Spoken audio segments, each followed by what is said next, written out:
And the man of the hour joins us now. Brett, good morning to you, and thank you for your time this morning. Good morning. You've had 15 hours now to marinate over this. What did you think about how it went?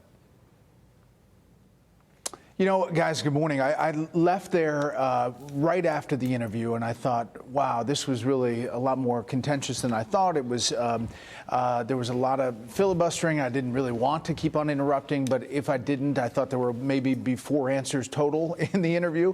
I think I came away with there were moments that clearly she prepared for, that I think she wanted to have the viral moment, and she got it, and I think her campaign was happy with that. I think there were things that Mark played and some other moments where I think a lot of people looking back at the transcript are going to say, wow, that's interesting, it's newsy, it's not what she usually answers.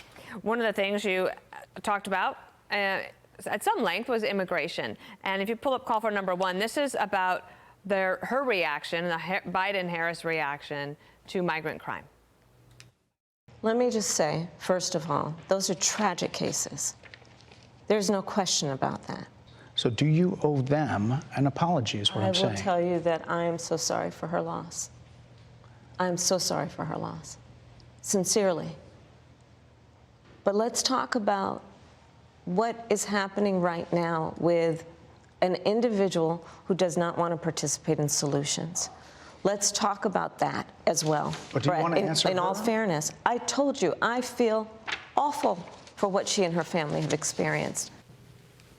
One thing I noticed is that she didn't really seem to have a way to say, so here's what I'm going to do differently going forward, an opportunity to do that. That could have been an opportunity missed. Yeah, and listen, Dana, that's the key thing about immigration, is that the 94 executive orders that were rescinded in the first days of the Biden-Harris administration, they opened the door. They took away the catch and release. They took away remain in Mexico, and that's the whole thing. I mean, she wants to talk about this bill that they dropped first, which was kind of an amnesty bill to path the citizenship for 11 million immigrants in the first days that had no chance. The White House had the Democrats had the White House, the House, and the Senate, and they didn't bring it up or push it. The second bill she talks about right away is the comprehensive bipartisan bill that had 6 Democrats that voted against it. And, you know, yes, Donald Trump maybe lobbied against it, but there were also problems with that. And in between those 3.5 years was things that could have happened. And we've talked about that many times. And that's what I was trying to get to. And then you did press her on the fact that the American people say that 79% of the country think it's on the wrong track. She tried to say, but that's because Trump's been running for 8 years. What'd you make of it? I thought it was interesting. I just think she came back to Donald Trump, I think maybe 15 or 20 times in the interview. And that one was really interesting because I was talking about the wrong track and she said, you know what I'm talking about. And I actually didn't. And I just said, I actually don't know what you're talking about. And I think that was an interesting moment because she kept on going back to Donald Trump, who obviously hasn't been in office for the last 3.5 years. And for those of you that didn't see last night, Brett, you explained that they got there a little late and then they tried to cut it off, so that's why you were sort of rushing at the end to let it come to a close.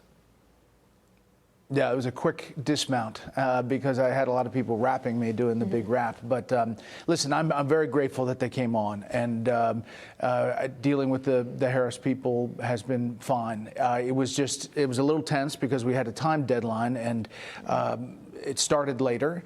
And originally we had 25, 30 minutes. Then it was 20 minutes. You know, they were watching the clock, and so we had to speed things up at the end. Bret, Mr. Gracious Baier, it's good to have you today. Congrats on that interview. I'm sure everyone's going to be talking about it for days to come. 19 days to go until the election. Thank you. I'm Steve Ducey. I'm Brian Kilmeade. And I'm Ainsley Earhart. And click here to subscribe to the Fox News YouTube page to catch our hottest interviews and most compelling analysis.